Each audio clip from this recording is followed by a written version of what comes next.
Alright, ladies and gentlemen, welcome to my first VOD in Heart of the Swarm. We are going into a Terran... No, actually not a Terran versus Zerg. We have Tarrantius, who also starts with a T, but he is actually Protoss. The player who starts to the bottom left of Newkirk City here in our first Heart of the Swarm video is Dimaga, on the other hand. He's still using the account MTW Dimaga, but of course MTW disbanded already, so Dimaga is currently teamless. If you are watching this video and you have an awesome team or you have a huge company and you want to sponsor Dimaga, make sure that you contact him. His Twitter account, as far as I know, is Dimaga SC or Dimaga SC2. And to the bottom right of the map, we now have Tarrantius, a German player, a Protoss player. And this is Heart of the Swarm, and I am so happy that we finally have the add-on out for Wings of Liberty, because this is great. I was lucky enough to be one of the official casters for the launch party here in Seoul, Korea, and it was a blast. We had such crazy games, and just seeing all these new features for Heart of the Swarm is brilliant. I played the campaign for the last 3 days, and I have to admit that this is probably one of the best single-player campaigns for an RTS that I have ever seen my entire life. It was so much fun. The game is amazing. If you don't have a copy yet, make sure that you get one, because the game is really something. There are a lot of changes in Heart of the Swarm, not only because of the new units, but also some of the old things that we have in the game have changed, and we can now finally experience how the pros approach the new game, approach the new units, the new timings, how they come up with new strategies. So this is really at the beginning. The game has been out for like 7 weeks, but of course all these players, and myself included, have already played the beta. You can currently see that Dimaga against the Protoss player is really reluctant to open things up with a hatch first, but goes into a spawning pool instead. He will still try to get the hatch out in a very short amount of time, so don't worry about that. You can already see the drone going over there, being blocked by the probe here. But the reason behind Dimaga's choice is that he still doesn't exactly know what Tarrantius is going to do. Tarrantius might open up with a gateway here, he might start to use the mothership core, or he might open up more traditionally, Wings of Liberty style, with a cannon first. A forge, of course, for the cannons first. And with a forge first play, you are in a lot of trouble if you start with a hatch first, because this will delay your spawning pool. And with a delayed spawning pool, it takes quite a while for you to actually get the first few zerglings out there. So with a spawning pool first, you're always a little bit safer than you would be with a hatch first, even though it gives you a slightly better economy.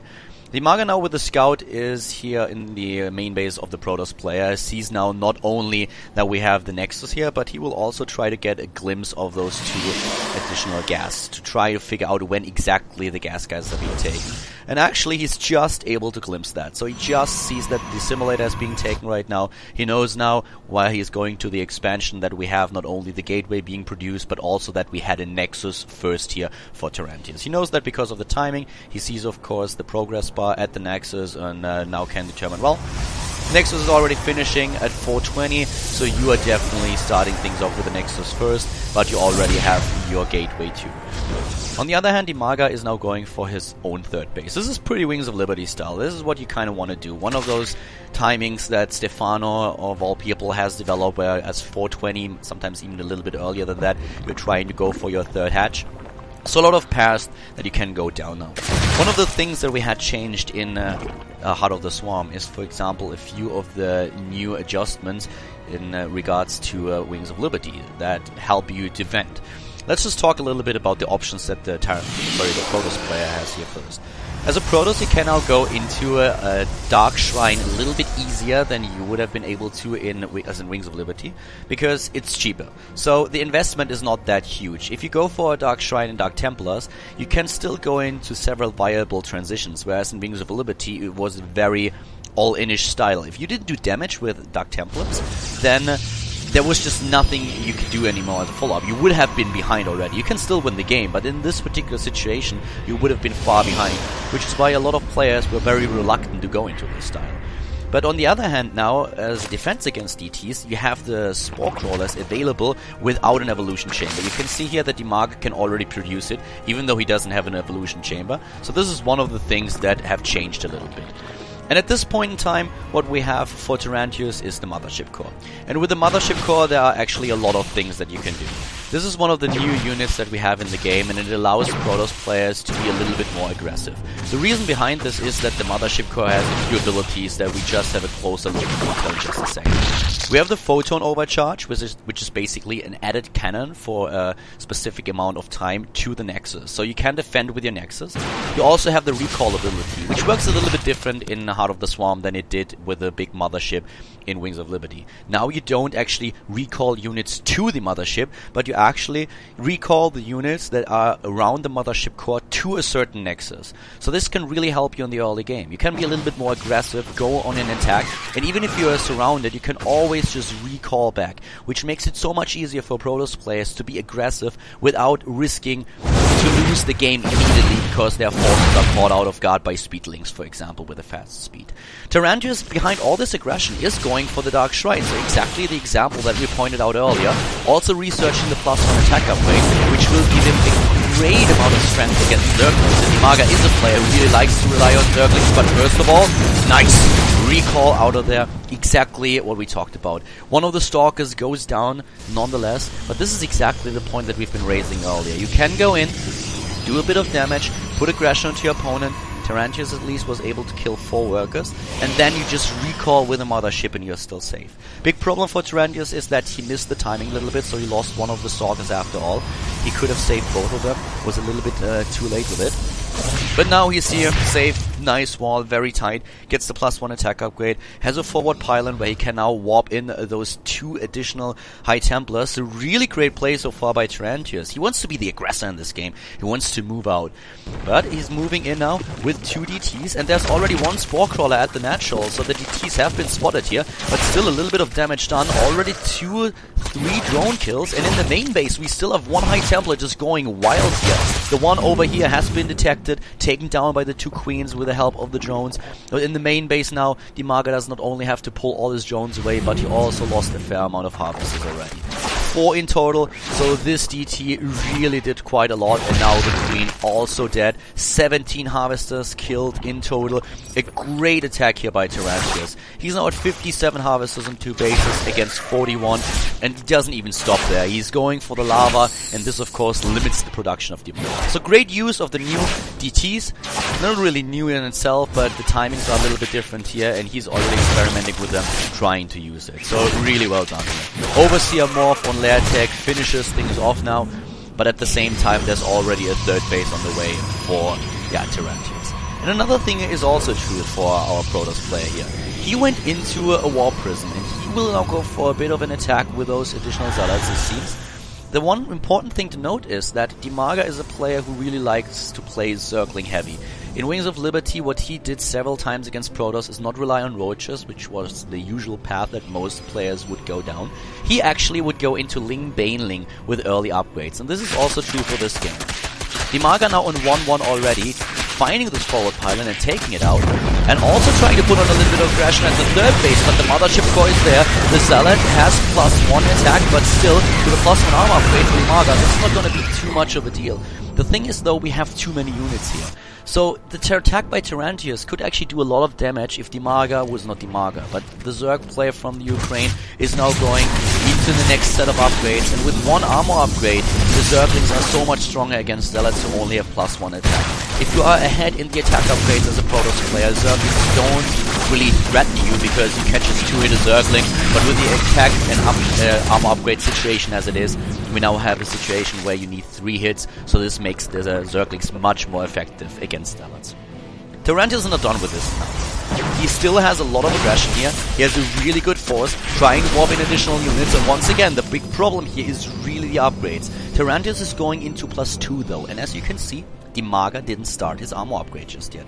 So that's very important to note. We have 1-1 for the Zerg player, +1 now for Tarrantius, but he will have the +2 attack upgrade very soon. This is, by the way, one of the new tabs that we have as part of this one. Very useful. It shows the upgrade. And here's the +2 attack upgrade, just in time to help out against those Zerglings. The Archons, of course, just morphed in. They are so helpful against the Zerglings too. But the Zealots, they are so strong. With this added attack upgrade, this is a much bigger problem for Dimaga than it was before. Which is also true for the Zealots that are now being warped into the main base. Once again, Tarrantius not only limiting himself to 1 point of attack, but opening up another field of aggression with a War Prism in the main base, warping in more units while putting aggression onto the front of Dimaga. 3 base against 3 base. Very even supply here in this fight. Army supply is dead even, as you can see. And Dimaga is just trying to hold on to dear life. Has once again to deal with units in the main base. A lot of DTs as well as Zealots earlier on. And at the same time, defend is natural. A lot of aggression here from Tarrantius. He's really the one who's trying to push this game forward. Trying to finish it very early. Dimaga, on the other hand, with a nice defense so far. He's really trying to hold those 3 bases. It's not an easy job, but he is pulling it off so far. He's already on that hive tech too. This is one of the things that he was doing amongst all these other things that he had to do. Going into hive, getting the infestation pit up. Now he can actually get the Viper. For the Viper, you don't need the Spike anymore. You can build it right after you reach the hive tech. But one of the things that Dimaga has to do right now is also go into Granite Lands. If you play this Zergling heavy, it's always one of the things that you want to pull off. Another round of Warbands in the main base though. Dimaga trying his best here, going in with Lings once again. Such a Ling heavy style that he's showing us here. And what you have to do when you play this Zergling heavy is add additional hatcheries. And this is exactly what we have. Macro hatches everywhere. 4 hatches in total and 1 hive. So a lot of lava available. Never underestimate how lava costly actually Zerglings are. So you need to make sure that your injects are perfect. Time Warp, another new ability of the Mothership Core. You can see it here. Slows down the movement speed of units by 50% for 30 seconds. And Dimaga, he saw already that there's a 4th base for Tarrantius. This is exactly what Tarrantius tries to defend here. The 3rd and the 4th, because both of them are being attacked right now.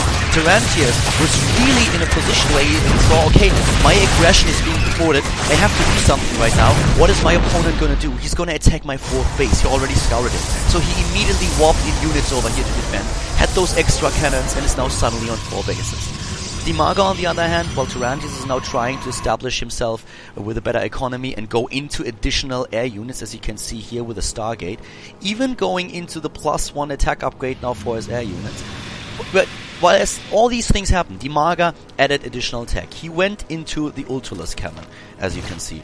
Let's have a quick look. Ultralisk Cannon is over here at the natural. So with the Ultralisk Cannon, he can also go into +3/+3. Tarrantius now even adding another Cybernetics core here to go for double air upgrades. Really, really interesting play here.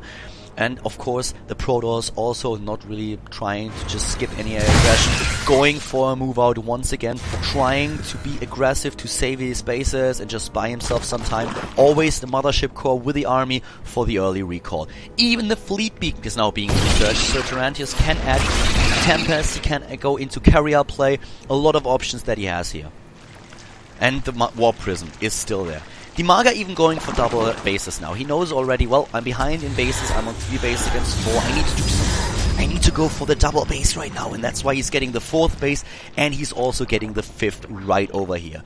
Another round of, well, this time it's actually just Dimaga's changelings that we have here, but these units are pretty scary, so Dimaga needs to be careful, especially since Tarrantius had set another set of units at the watchtower and could use them to take down this base. Let's see what he's gonna do. Going into the main base with a Warp Prism, trying to do some damage here, running to the 4th base immediately with the rest of his zealots, and then using another force to attack the 5th. Really well done by Tarrantius. He's everywhere right now. Dimaga is a little bit ahead in overall supply, has those Ultralisks also on the map. By the way, I love this skin for the Ultralisk, it's amazing. But still, there is so much aggression being done by Tarrantius. He takes down 2 bases, both of them are gone. And the Protoss player is now trying to take down this base over here as well. So a lot of aggression by Tarrantius, who's, yes, losing a lot of supply, losing a lot of zealots. But he still has a good bank with 1,000 minerals. He has the gas, he's on 4 bases. He has the first Void Race in the game. He's building Tempests right now. We have them now built in the main base where all those Stargates are. The big problem for him really is, though, he is not ready yet. He is 50 supply behind his opponent. And Dimaga, with all the Ultralisks that he now has, he decided to just go for the aggression. He wants to take down one of the bases. He knows that he is behind, especially since he lost his 4th and his 5th. Trying to put the aggression on, sees there are way too many cannons. There's a nice wall, and immediately walks up to the 4th base of his opponent, trying to take it out. And bam! Focusing the Nexus here, and boom! It's gone. A lot of damage already done. Void Race moving in, Prismatic Alignment, the charge of ability already being used in doing a lot of damage here, trying to take down the Ultralisks. We also have the Archons moving in the Tempest with its long range, still doing damage, whereas this third base is defended by all these cannons. A really back and forth game here. Tarrantius going for the aggression, taking down 2 bases. Dimaga on the other hand, with a counter-attack, has the Ultralisks now. But now he realized, well, my opponent is going for a lot of air units. He's going into this air transition that a lot of Protoss players prefer in the late game against Zerg these days. So what does he do? He's going into additional Queens. Queens with the Transfuse are really useful to keep those Ultralisks alive. And that's exactly what he wants to do. 6 Ultralisks, 4 Queens. This is what he has right now, with a maximum upgraded Zerglings that try to do some damage. Always on the move, always on the run, running into an army right now that he can't beat. And look at all those Ultralisks, they're in a lot of trouble. The Tempest do so much damage.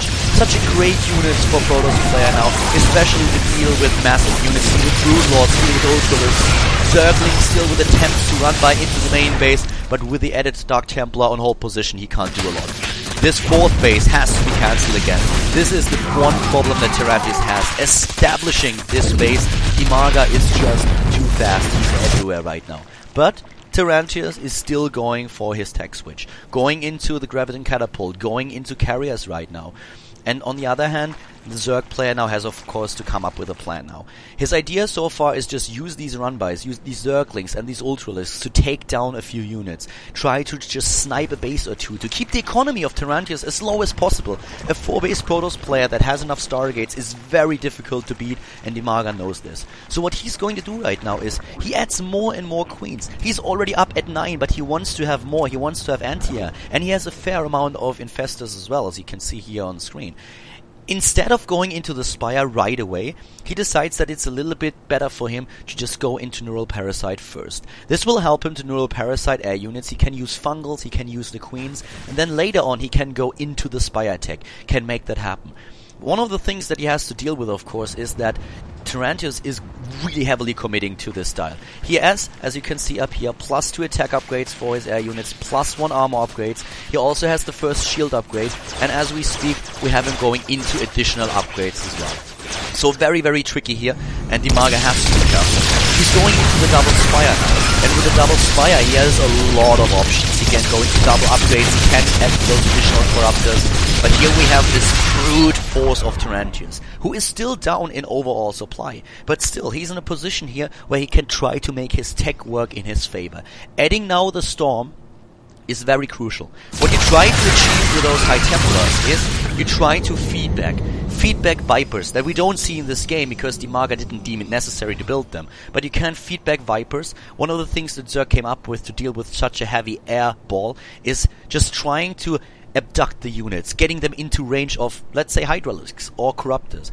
But right now he can use the feedback against the Queens, against the Infestors. He can use the Storm against Corruptors, against the ground units, also against the Queens once again. So really a nice correlation here between how well the Storm works against clustered up units and the force in general that forces a massive response from the Zerg. Tarrantius is actually now trying to close the gap in overall supply. He's already at 160 against 170, but Dimaga has this huge bank that he can use to max out, and this is exactly what he does now. Going into 16 Corruptors, now that his Spires are done, going for +1/+1, but he won't be able to attack before Storm is done. Storm just finished, and Tarrantius is now even going into the Mothership, transforming the Mothership or the Mothership core into a full-fledged Mothership that has basically the same abilities, also gives you a few added functions, as for example the cloaking ability that is also known from Wings of Liberty, but a very, very high-profile game here. 15,000 resources lost for both these players.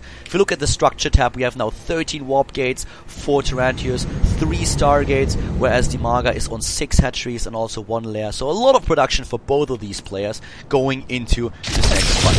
Trying to make this work here somehow. There they are, Ultralisks once again being transfused immediately. +1/+1 has been started, and look at this battle. Now we're going in. Is he able to get close enough with those infestors for the Neuroparasite? Yes, there it is. Neuroparasite number 1, and the second one as well. Storms everywhere. Just look at this battle. So much area of effect damage. The ground forces don't stand a chance against the Ultralisk. Both of them are dropping in supply. Dimaga is losing a lot here, but Tarrantius can't withstand this much pressure. He's already using his air units against those 2 Tempests that he just neural. The Queen's on the ground, transfusing everything. Right, left, bottom, and center. The Ultralisk, therefore, still alive. A lot of Corruptors survived this battle, and Dimaga is now in a perfect position. Remaxed immediately with the production that he had. All those added lava. He's at 200 supply. Even the 4th base, the Tarrantius by now has completely saturated. Will not be enough to just remax his army. He's trying to, going up into 130 again. Getting all those carriers out now. Getting additional Void Rays. But he's really on the ropes now. He has to do something. Come up with a plan. Maybe use Storm again. But he doesn't have any High Templars anymore. They all fell victim to the Ultralisks. So Dimaga here with an amazing force is trying to finish this game, going for the 3rd base, moving in as we speak. There they are, the High Templars just swapping in. They can keep back a little bit, but not enough. Even the Time Warp here does not save Tarrantius. He's losing his army.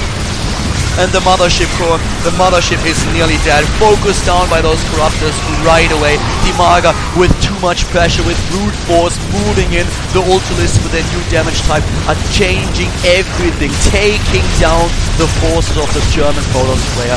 GG, and a very good game here by both of them. Dimaga is the player who takes victory. Really impressive game. A little bit of a different style that we usually see in this matchup these days, with the Ultralisk, with the Queens, and with Infestors, but a very, very nice game nonetheless. So great performance here, much aggression from the beginning, and it was really entertaining to watch. I hope that you guys enjoyed the game. If you like it, definitely upvote it on YouTube, write a comment, let me know if the sound settings were okay, if you want to see more VODs in the future. I still have a few replays on my hard drive from Korean players like Genius and also Symbol. Definitely make sure that you subscribe to the YouTube channel, and also go on Twitter, add me at Khaldor. I would really appreciate